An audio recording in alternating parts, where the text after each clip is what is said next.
வணக்கங்கள். இன்றைக்கி எதை பற்றி பார்க்க போகிறோம்னா, இந்த புரட்டாசி மாதத்தில் நம்ம 12 ராசிக்கு உரிய என்னென்ன அமைப்பு இருக்குது, எப்படி இருக்குது, இந்த மாதத்தில் இந்த 2025 எந்தெந்த அமைப்புகள்லாம் வர இருக்குது அப்படிங்கிறத பற்றி பார்க்கலாம். அதை இப்போ இந்த இடத்துல நம்ம உடல்நிலை எப்படி இருக்குது, வருமானம் எப்படி இருக்குது, அடுத்தது நம்ம என்ன தொழில் செய்யலாம், எதில் காதல் வருதா, இல்லது திருமணத்தில் பிரச்சனை இருக்கா, நல்லா இருக்கா, இன்னும் இந்த தொழில் ரீதியாக என்ன வருமானம் இருக்கா, செலவு இருக்கா, எதில் நம்ம அதிகமாக இன்வெஸ்ட் பண்ணலாம், பண்ண வேண்டாம் அப்படிங்கிற தன்மைகள் எல்லாம் இந்த அமைப்பில் நம்ம எல்லாம் கொஞ்சம் விரிவாக பார்த்து அதுக்கான என்ன சொல்யூஷன், என்ன செய்யலாம் அப்படிங்கிற தன்மையில் நம்ம இப்போ இந்த புரட்டாசி மாத பலன்களை பார்க்கலாம்.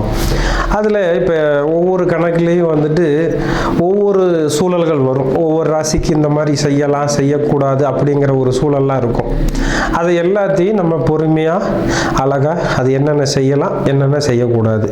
ஏன்னா மக்களுக்கு எதில் எடுத்தாலும் அவசரம் இருக்குது, அதே அளவுக்கு பொறுமை குறைஞ்சிக்கிட்டே இருக்குது. அப்போ அந்த பொறுமையாக என்ன சொல்ல வரோம், அதில் இருக்கிற ப்ளஸ் ஆர் மைனஸ் என்ன, அதை தெரிஞ்சு அதை அனுபவப்படுத்தி அதை நீங்கள் உங்கள் லைஃப்பில் பொருத்தி அதை நல்ல ஒரு ஆழ்ந்த சிந்தனையோடு எடுத்துகிட்டு போய் அதை நீங்கள் சரியாக பயன்படுத்திக்கிறீங்கன்னா இந்த ராசி பலன் அந்த விஷயம் இருக்கு இல்லையா, அது மாத ராசி பலன். அப்போ இந்த மாதத்தில் நீங்கள் எதை செஞ்சால் சௌரியமாக இருக்கலாம், எதை செஞ்சால் கொஞ்சம் டிஸ்டர்ப் ஆகும் அப்படிங்கிறத பற்றி இப்போ நம்ம பார்க்கலாம். அடுத்ததாக ரிஷபராசி நேயர்களுக்கு எப்படி இருக்குது அப்படின்னு இப்போ பார்க்கலாங்க. ரிஷபராசி நேயர்களுக்கு இந்த புரட்டாசி மாதம் 2025 பொதுவாக வீடு, வாசல், நிலம், சொத்து, வண்டி, வாகனம் இதன் பேரில் நிறைய ஆசைகள் வரும். வாங்கலாம் அப்படிங்கிற எண்ணம் வரும். அதுக்கு கடன் வாங்கலாம் அப்படிங்கிற ஒரு எண்ணமும் வரும். இதில் கொஞ்சம் கவனமாக இருந்துக்கிறது இந்த மாதத்தில் சரியாக இருக்குங்க. இது முடிஞ்ச அளவுக்கு குழந்தைங்களுக்கு, அதே மாதிரி இல்லாத குழந்தை இல்லை, எனக்கு லேட் ஆகுது அப்படின்னா அவங்களுக்கு இந்த மாதத்தில் இந்த சூழலில் கணவன் மனைவி அந்யோன்யமாக இருந்தாங்கன்னா குழந்தை வர்றதுக்கும் ஒரு வாய்ப்பு நிறைய இருக்குது. அதுக்கான தன்மைகளும் இருக்குங்க. அடுத்ததாக தாயாருக்கு ஒரு மருத்துவ செலவோ அல்லது தாயார் வெளியூர் போய் வர்றதுக்கோ, தாயார்கிட்டேருந்து ஏதோ ஒரு ஆதரவு குறைவாக இருக்கிறதோ நடக்கிறதுக்கு ஒரு வாய்ப்பு இருக்குது. அதை கொஞ்சம் கவனமாக பார்த்துக்கிறதுக்கு ஒரு நல்ல சூழல் வேணும்.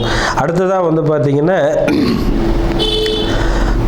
செலவு வருமானத்தை விட செலவு அதிகமாக வர்றதுக்கு இப்போ ஒரு வாய்ப்பு இருக்குது. ஏன்னா இந்த ரிஷபராசிக்கு வருமானத்தை விட கூட செலவு வர்றதுக்கு ஒரு வாய்ப்பு நிறையா இருக்குதுங்க. அடுத்ததாக எப்பயுமே 5ஆம் இடத்துல புதன் அவர் ஆட்சி பலம் உச்ச பலம் ஆகும் போகிற காலத்தில் பத்திரப்பதிவு சம்பந்தமாக சில சிக்கல்களும் வரும், ப்ளஸ்ஸும் வரும், மைனஸும் வருங்க. அப்போ அதில் கொஞ்சம் கவனமாக இருந்து அதை நம்ம சரியாக பயன்படுத்தி கொண்டுட்டு போனோம்னாவே போதுமானதாக இருக்கும்.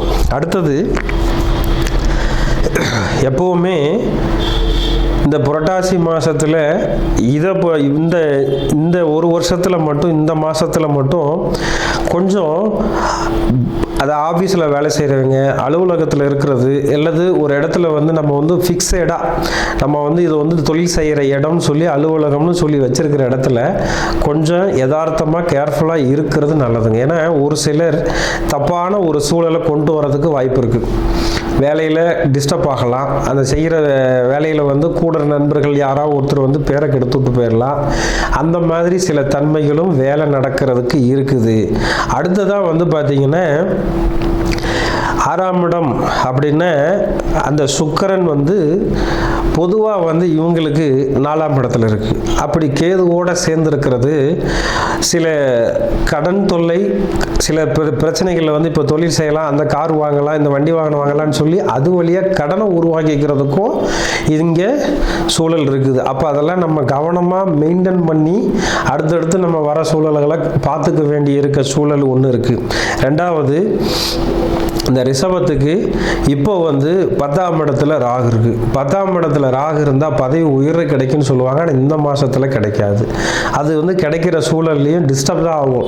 பெரிய லெவலுக்கு போகலாம் அப்படிங்கிற மாதிரி போய் வந்து அது வந்து ரிஸ்க் அதிகமாக போய் கவலைகளை கொடுக்கக்கூடிய சூழலுக்கு வந்துடும்.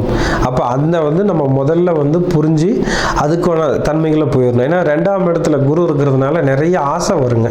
ஆசை வந்தாலும் அதை வந்து தொந்தரவு இல்லாமல், ஏன்னா வருமானம் வரும் அப்படின்னாலும் அதை வந்து நம்ம வருமானம் வராதுக்கு மேலே நம்ம செலவு ரெடி பண்ணுறதுக்கு எண்ணங்கள் தோன்றும்.